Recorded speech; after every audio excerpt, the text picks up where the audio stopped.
Hello everyone, Director One here, and welcome to episode 1 of Direct Danger, my new podcast which I will be only uploading to my YouTube channel, Director One Studios. This time, I am telling a tale of The Subdivision, a tale of horrible creatures, a new earth, and floating cities. This is completely written and quote-unquote published by me, Director One. I would like to thank you all for taking your time to listen to this. I will be splitting this into 3 parts, leaving you on a cliffhanger at the end of each episode.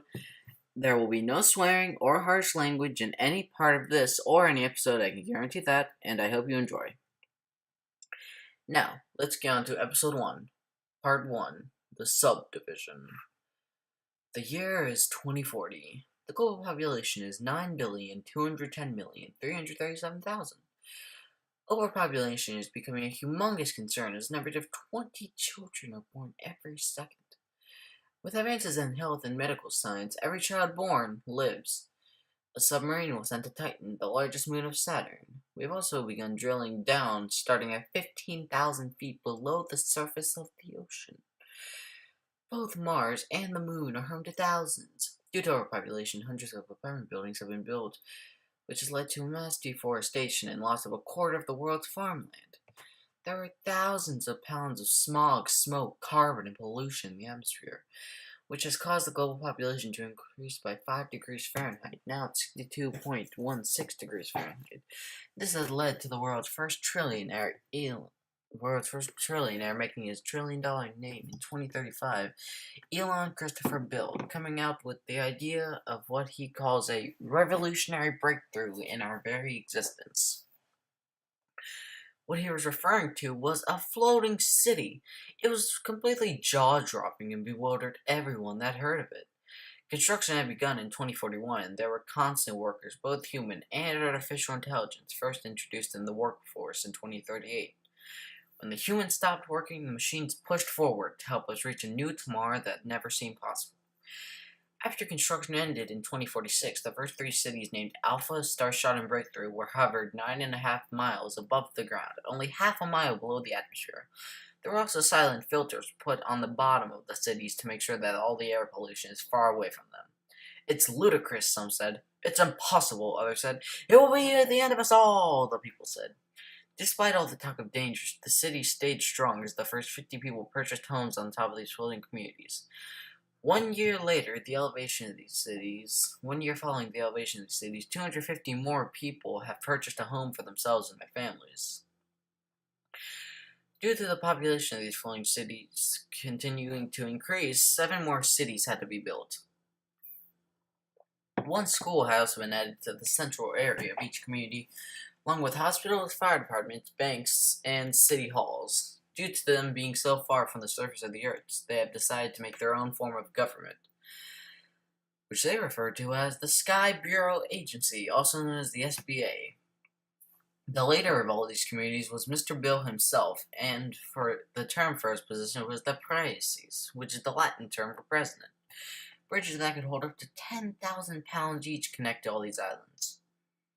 Although cars have been outlawed here, conveyor belts have been implanted into the flooring of these bridges for more swift and easier transportation. The only way that any civilian of these communities is able to leave is by using a jetpack that can be rented for up to 1 month for only $5, and there's also enough fuel in the jetpack to last up to that month. Sorry guys. On May 15th, 2050, as Elon Bill was walking down the garden of the Casa Bianca, which is the Italian term for White House, he saw out of the corner of his eye a large mass of people that seemed suspicious. When he approached the large group, he saw a man that was being arrested for getting caught trying to hack into the city's bank. He was then sent to the police station, trialed, and was found guilty and given a life sentence in prison. It's not what you think. I know things that no one else knows. This city won't last forever, and when it ends, you'll be the one to blame. You'll be the one that causes the downfall of us all. I know you'll be back, and when you return, it'll be too late.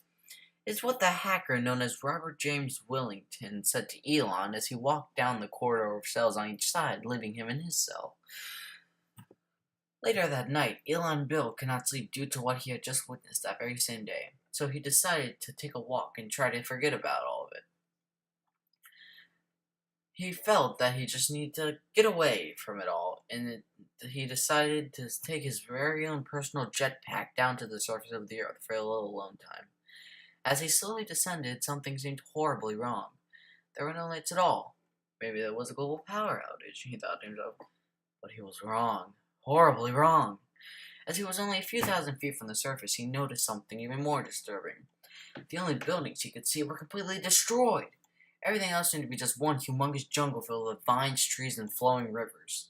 As soon as, excuse me, sorry guys, he landed on the surface, he could hear rustling in large bushes behind. As he slowly walked towards them, he could see something that was also green, but much darker than the bushes themselves. As he approached the bushes, he saw two glowing green dots that resembled eyes. They stared at him with the brightness of the sun. When he saw something move, he knew he wasn't alone. Whatever it was jumped into the air in what seemed like a millisecond, horrified Elon Bill right out of his skin. It was 10 feet tall, bony, and roared like a gorilla mixed with a lion. He ran to the opening where he landed and shot up as quickly as he could into the air. Looking down, he saw what seemed like a herd of them and returned home immediately. He had returned home just as it was beginning to get bright in the city and had to tell someone. The person he told was his assistant, Gerald Barley Chamling. We can't let the people know what happened. Make sure that all jetpacks are cut off from the public until we can find out what's going on. Is what Elon said to Gerald. Right away, sir, said Gerald. What do I do? What do I do? The people are right to know, but I can't just say that the Earth is one gigantic jungle now. Luckily, our law states that none of our information has to be published until 96 hours from first knowledge and confirmation of it, said Mr. Bill as he paced anxiously back and forth in his room.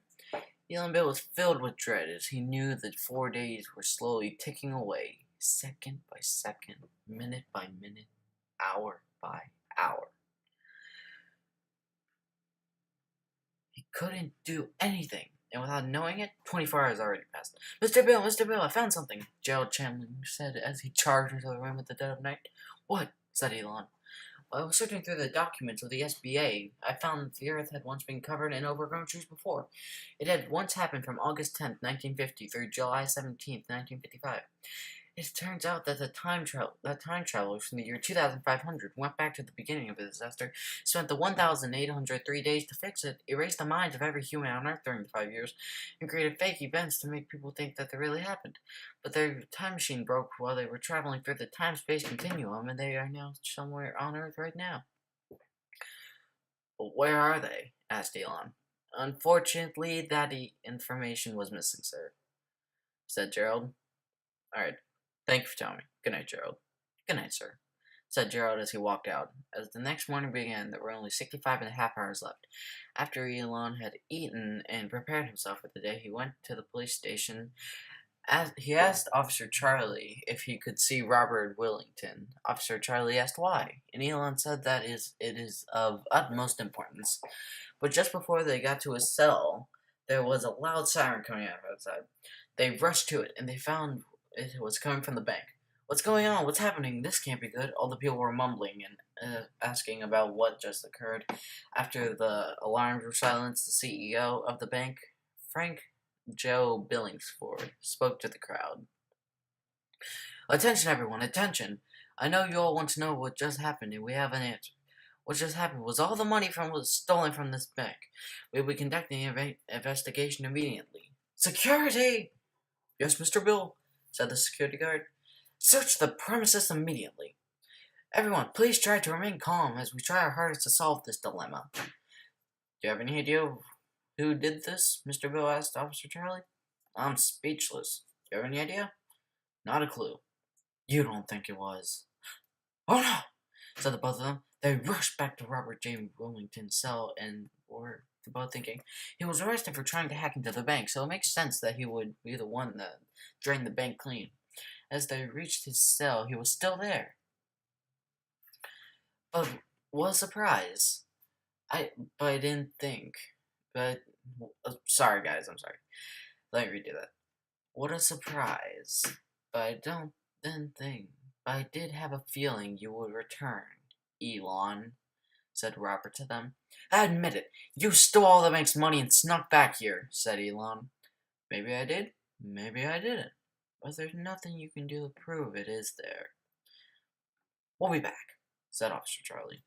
Just as the two of them turned around and began to walk, they stopped and turned around to make sure he knew not to do anything suspicious.